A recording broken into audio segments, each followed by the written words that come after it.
or research work, the graduate studies, usually after the completing your what we call the coursework, after completing the courses, you submit a synopsis. By that time, you have already decided what is your field, what particular sub-area you would like to work, so you know already what exact title you will be having on your thesis.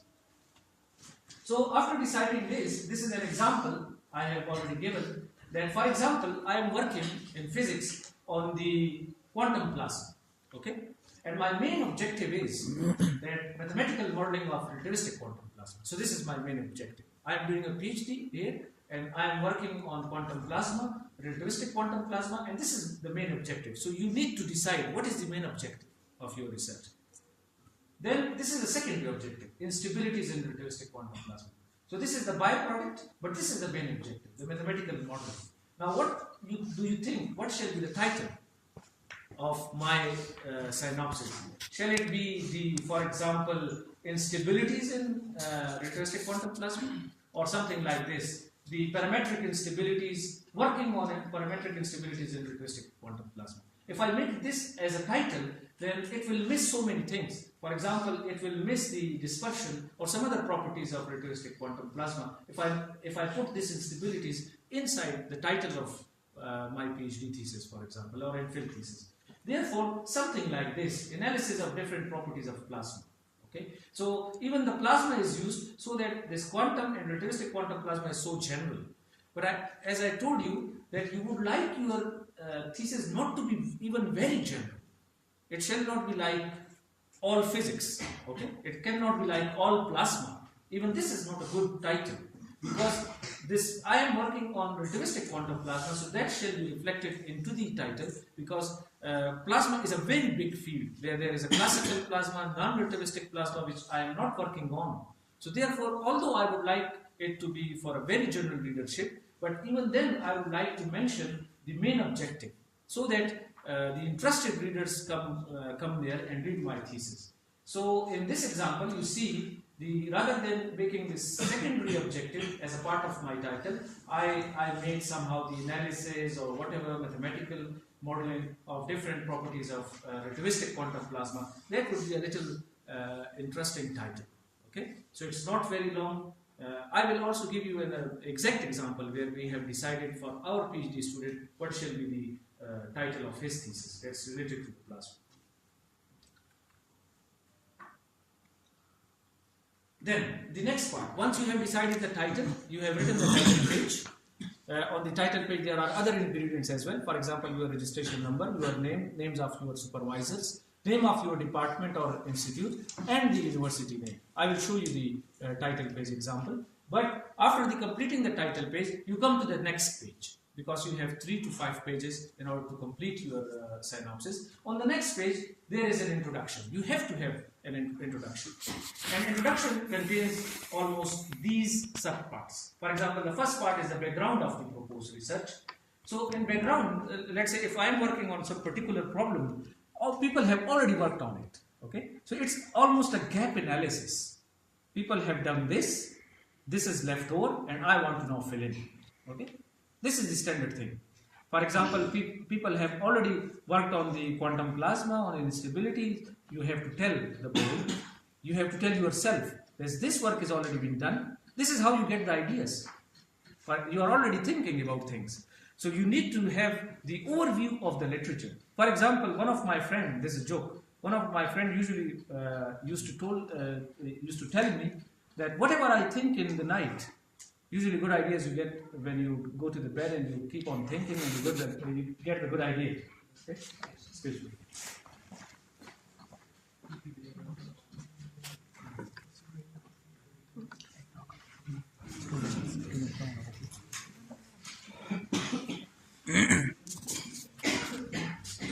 So one of my friends, it's a joke, one of my friends used to tell me that whatever I think in the night, and I think, oh, it's a big idea, tomorrow I'm going to start working on it, and as long as I open my computer and I find it on a Wikipedia that somebody has already worked on this. Yes. So you have to have the literature in front of you, in your mind, when you will be, after some time, after completing your PhD, you will be getting good ideas every day. For example, I met Salam student, Dr. Abdul Salam, Professor Abdul Salam student, and he told me that one of the qualities of Salam was that he was having ideas every minute. Every minute he was having a new idea. So he was just thinking and getting a new ideas. So for having these new ideas in some particular field, you need to have enough knowledge what have already been done. If you don't have enough knowledge, you cannot have good ideas. So that's why you have to read a lot. You have to understand a lot. And in Synopsis, we also want you to tell us that what is the background knowledge, what people have already worked upon. And this you have to tell, and also analyze it. It's not just the collection, not just the mere collection of these papers and this literature into your synopsis, but it's your candid opinion as well. For example, you would tell me this guy has written this paper about this topic, but this is not correct over here, or this is not very good over here, or this is very good. So it's kind of a review, a candid review, where you give your own opinion about some particular literature. So this is the first thing, the background of the proposed research. You shall give us, so I usually tell my students that divide the introduction or the background into two parts. The first part shall tell us the major field. It shall explain the major field. And the second part shall explain the background of your research topic. For example, in the last example where we said relativistic quantum plasma. So the first part of introduction shall explain what relativistic means, what quantum means, what plasma is. And now we are working on instability. So second part of my introduction shall explain what instabilities mean in this relativistic quantum plasma. So this will be kind of complete introduction. First part is to the major field, and second part into a particular thing, particular idea you are working on. Okay? Then statement of the problem. Then you shall identify that this is the problem, this is the leftover, this is the gap, this is the thing which people have not worked upon. So you shall tell us, this is the gap. For example, I know that in relativistic quantum plasma, in the Brillouin instability, people have not checked that if their plasma is made of some constituent particles, that if there are electrons of spin up, then how they spin up and spin down separately treated, then how they affect the Brillouin instability. So this is the problem, nobody have checked it before. Okay? So this is the problem statement. So the gap in the knowledge you have identified.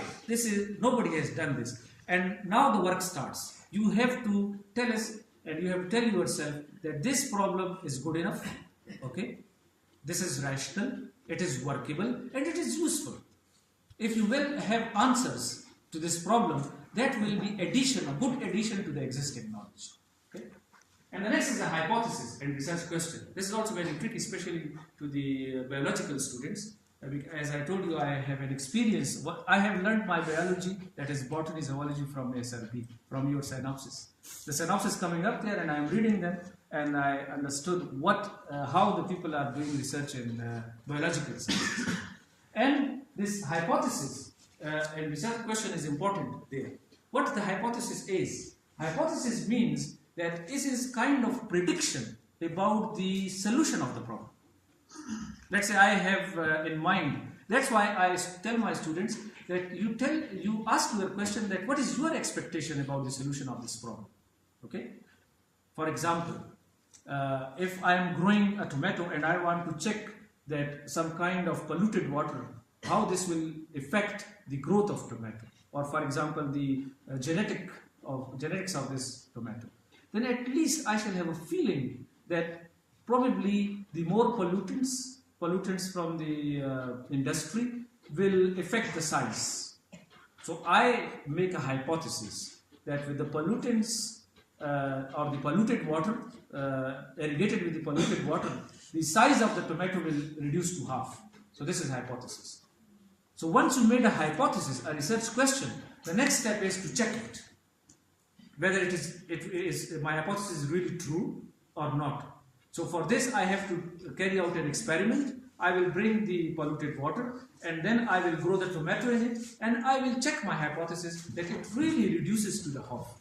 If it does not, then my hypothesis was wrong. It means whatever points or whatever considerations I had taken were not correct. Otherwise, I have proven myself and I can publish the research. The negative results are also publishable. And negative results are sometimes better than the positive results, I tell you. So do not be afraid of having negative results, because then sometimes the negative results are more valuable. But hypothesis is some kind of very educated, very logical guess of the solution, and it helps you a lot in in planning your research. It helps you a lot. And I tell you, being a researcher, being a good researcher, this ability, you shall develop this ability of guessing things educatively and making hypotheses. Okay, sometimes you will go wrong, but if you train your mind in a way that it can guess the solutions, I tell you, one day you will be a very good researcher. I'll give you another example of my friend. Once we were talking about how far Vienna is from Kohat University, and he said that, let me guess, and he guessed, and he said maybe 5,000 kilometers. And then we went on to the internet and we checked, and it was 5,000 kilometers. Such a good guess, because it was such a good experience with the geography. He could in his mind simulate somehow the distances between the two things. This is the ability, this is the training of your mind which you get with the passage of time. Or I know the experimentalist, a very good professor, who would just come in and work with the equipment, and the equipment starts working. And you say, there is some kind of magic in his hands or what? But it's just the experience. It's thinking again and again and try to guessing the problem, solution of the problem. This gives you a training to your mind that at the end you have very good ideas. Okay? So try to think again and again, make hypotheses, make guesses that this will go like this. And this training of your mind at the end will give you a very good, way to bring new ideas. The third is the objectives of the research. So some secondary objectives, very important thing. So we usually need 3 objectives. In our CUSP regulations, at least 2 to 3 objectives are good. One is the main objective, and then there are some secondary objectives. And then the significance of the possible outcome. It is also very good that you tell us that, or you plan in advance that this is the significance of my research. For example, growing a tomato in a pollutant water and having some results, later on you can tell the industry or to the farmers that do not use this water. So this is very good, and for the economy or for the whatever benefit of the farmers, that this information is very important. So they will not be using this pollutant water again. Okay, this is one of the examples. Next thing is background, as I have already explained. Background of the research, proposed research. Briefly explain the relevance to the existing knowledge. I hope you already get it.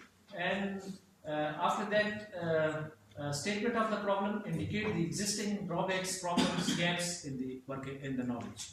So think again and again, read again, and then think again, and then you will find out that what are it's sometimes called gap analysis. Then whatever is left, and you will be lucky enough sometimes that some very good thing is left over and you can just work on it. And people have won Nobel Prizes. For example, Higgs is called a God particle, and a person Higgs worked on that idea for just 3 weeks, and he thought probably Higgs boson exists. Higgs is his name. He got the name. The particle got the name, and then he got a Nobel Prize for it, just working for three weeks. He's humble enough. He says himself that I worked for just 3 weeks. We wrote a paper that Higgs mechanism, and there is it's 2014 Nobel Prize went for just predicting that there could be a Higgs particle. So you could be very lucky. You never know. Why not? You could be lucky and you can have very interesting problem. Okay. Next is hypothesis. As I have already told you, that propose logically guess based on certain already proven facts the solution explanation of the problem. Okay. And this ability, once you develop, you are a very good researcher. I think. The whole research, the good researcher is good at proposing good solution. That's how our world is working. If you are having good solutions, you are a billionaire then. Okay? You have a solution for every problem. You are one who brings up solutions. You are a useful person.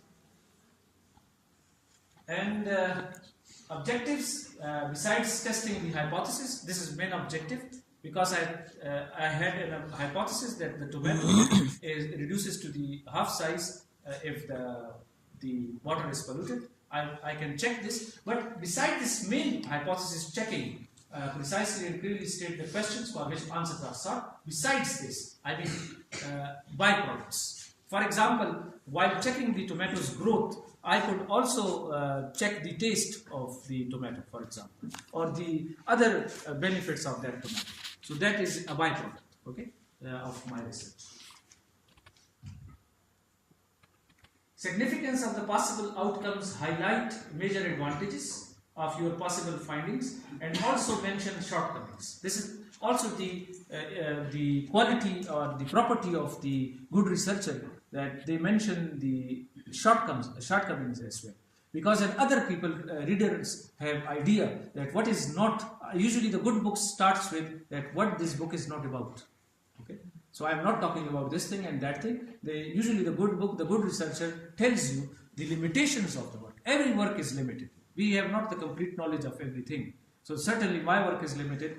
We are working on this thing and it's limited. For example, in this tomato example, I shall tell the people that the water I am using, this is polluted with particular pollutant and other pollutants are not considered. So this is the shortcoming, because I am not considering everything. So but I tell in advance to everyone that this is the shortcoming. So do not hide, keep in mind, do not hide, do not misguide, mislead or lie. This is kind of crime in science or this academics, that you shall be very, very honest.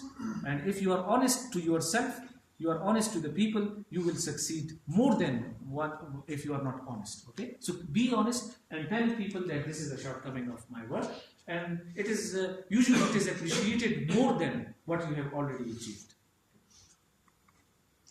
And after that, this is an example. The title was analysis of different properties of plasma.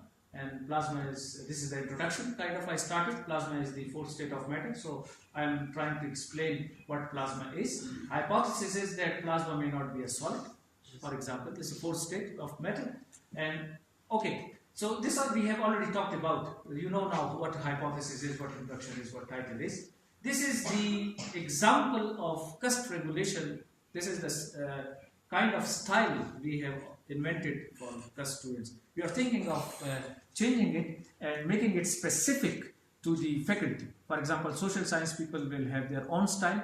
The sciences, physical sciences will have their own, and biological sciences will have their own.